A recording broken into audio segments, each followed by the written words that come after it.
दिवेर का युद्ध, जिसमें महाराणा ने एक वार से बहलोल खान को घोड़े समेत 2 टुकड़ों में काट दिया था। बात सन 16 सितंबर 1583 की है। विजयदशमी का दिन था।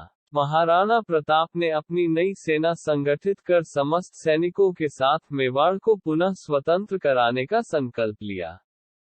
प्रसिद्ध संत योगी रूपनाथ व इष्ट माता चामुंडा का पावन आशीर्वाद लेकर दिवेर युद्ध प्रारंभ हुआ।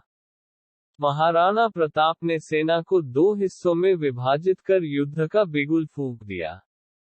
एक टुकड़ी का नेतृत्व स्वयं महाराणा के हाथ में था तथा दूसरी टुकड़ी का नेतृत्व उनके पुत्र अमर सिंह कर रहे थे।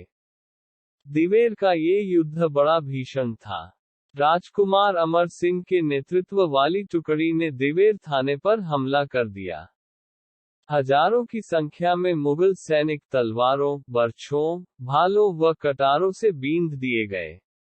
युद्ध में राजकुमार अमर सिंह ने सुल्तान खान को बर्छा मारा, जो सुल्तान खान और उसके घोड़े को काटता हुआ निकल गया। महाराणा प्रताप ने बहलोल खान मुगल के सिर पर वार किया तथा तलवार से उसे घोड़े समेत काट दिया। शौर्य का यह उदाहरण इतिहास में कहीं देखने को नहीं मिलता है। इसी पर यह कहावत बनी कि मेवाड़ में सवार को एक ही वार में घोड़े समेत काट दिया जाता है। ये घटनाएं मुगलों को भयभीत करने के लिए पर्याप्त थी। बचे खुचे 36,000 मुगल सैनिकों ने महाराणा के सम्मुख आत्मसमर्पण कर दिया।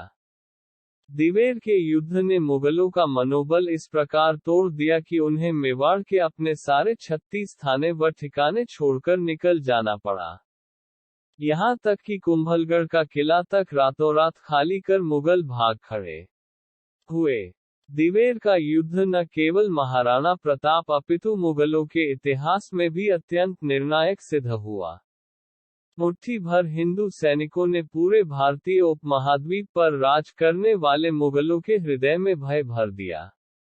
दिवेर के युद्ध ने मेवाड़ में अकबर की विजय पर न केवल विराम लगा दिया, बल्कि मुगलों के हृदय में ऐसे भय का संचार कर दिया कि अकबर के समय में मेवाड़ पर बड़े आक्रमण लगभग बंद हो गए। हल्दीघाटी विजय का प्रारंभ था तो दिवेर उस विजय का उत्कर्ष था। निर्णायक विजय दिवेर युद्ध भूमि में मिली। कर्नल टॉड ने अपनी पुस्तक में दिवेर के इस युद्ध को राजस्थान का मैराथन कहा है।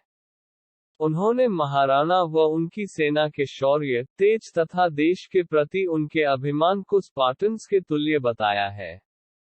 ये इतिहास के वे पन्ने हैं जिन्हें दरबारी इतिहासकारों ने जानबूझकर पाठ्यक्रम से गायब कर दिया है। इन स्वर्णिम पन्नों को पुनः इतिहास में जोड़ने व संरक्षित करने का प्रयास हम सबका दायित्व है।